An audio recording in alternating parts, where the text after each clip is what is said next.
How's it going, YouTube? E30NJ.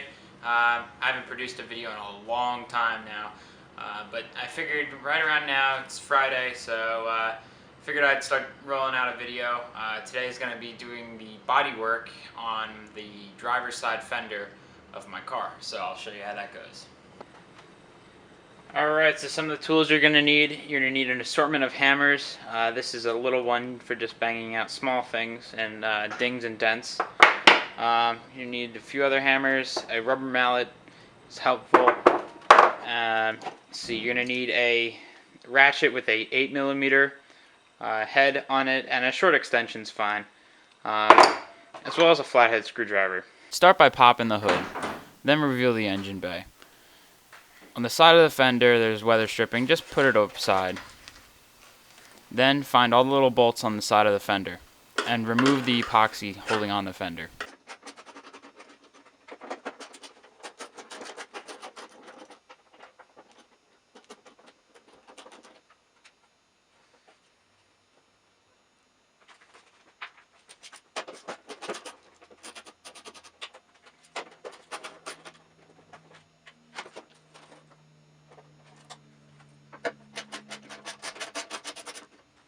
Locate the small bolt on the bottom of the fender and remove it.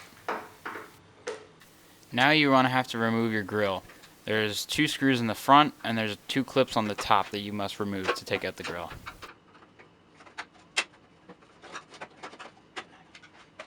Now you can see that small screw by the bottom right part of that headlight.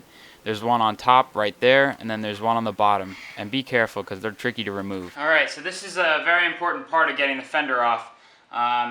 This plastic molding it's a trim piece, gets in the way when you're trying to get out the final bolt, which is in here.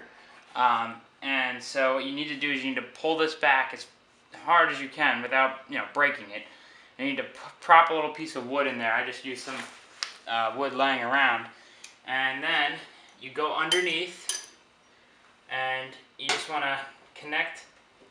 You need a lot of extensions for this. You want to connect it. And I just want to make a quick correction. Towards the front of the fender there's a small bolt hiding behind that molding piece.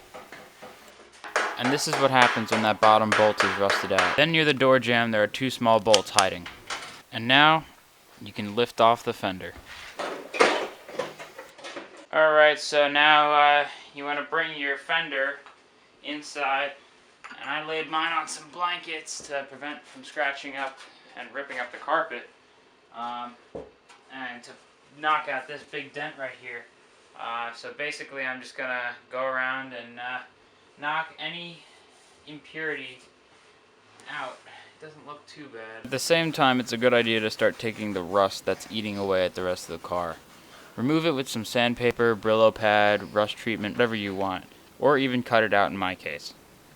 And with some elbow grease, you can clean it up and make it look like this. I also took care of that little rust spot towards the right, so it's all good now.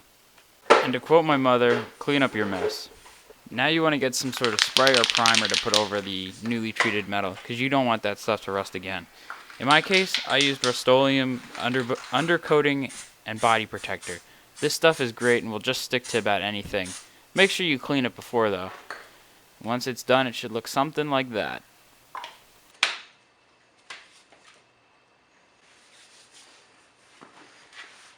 Thank you for tuning into part 1. Don't forget to stay tuned for part 2 and check out some of the other videos on my channel.